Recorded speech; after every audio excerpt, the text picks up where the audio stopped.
ज्यों ज्यों मतगणना की तारीख नज़दीक आ रही है त्यों त्यों शेखावाटी की तीनों सीटों पर कौन जीत रहा है कौन हार रहा है उसकी चर्चा भी अब वापस तेजी से शुरू हो गई है। अगर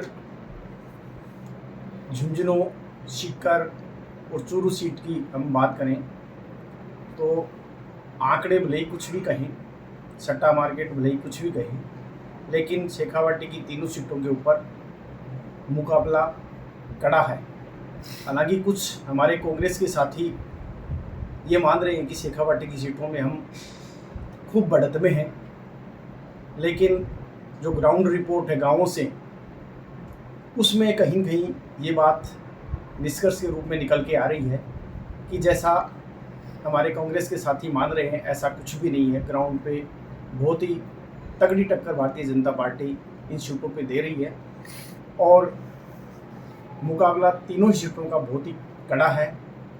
और जो निष्पक्ष लोग हैं उनका तो यहाँ तक मानना है कि इनकी हार जीत 20,000 से नीचे रहने वाली है।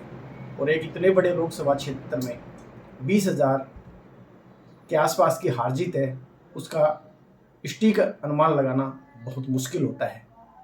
वास्तविकता तो 4 तारीख को जब मतगणना होगी उसी से लगेगी, लेकिन इस बार ये बात निश्चित है कि जिस अति उत्साह में लोग बातें कर रहे हैं जीत हार की, ऐसा कुछ भी है नहीं। क्योंकि आज मतदाता बहुत समझदार हो चुका है, उसने वोट डाल दिया और अपना काम करके वो अपने घर चला गया। कोई अनावश्यक चर्चा करने में उसकी ज़्यादा रुचि नहीं है। कुछ लोग ही हैं जो मुखर होकर बातें करते हैं, उससे हम निष्कर्ष पर नहीं पहुंच सकते। निष्कर्ष पे तो हम बूथ तक जाएंगे तभी निष्कर्ष पर पहुंचेंगे। और इस बार अब क्योंकि चुनाव मतदान की तारीख को बहुत दिन हो गए हैं और ग्राउंड की रिपोर्टें भी हर जो व्यक्ति है उसने अपने स्तर पर जुटाई हैं, हर मीडिया चैनल्स हैं उन्होंने अपने स्तर पर जुटाई हैं, सट्टा मार्केट वालों ने अपने स्तर पर जुटाई हैं, राजनेताओं ने अपने स्तर पर जुटाई हैं।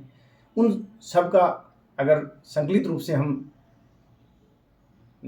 वो करें, एक कंबाइंड रूप से उनका सार निकालें, तो ये निकल के आ रहा है कि जितना आसान कांग्रेस पार्टी ये मान के चल रही है शेखावाटी सीटों को अपने पक्ष में, ऐसा कुछ भी नहीं है। बहुत कड़ी टक्कर है। कोई सी भी पार्टी के पक्ष में चुनाव परिणाम है वो जा सकता है। तो कोई ये सुनिश्चित मान के बैठे कि फलां जीत रहा है वो हार रहा है, ऐसा कुछ भी नहीं है। 4 तारीख को मतगणना से ही सही पता चलेगा।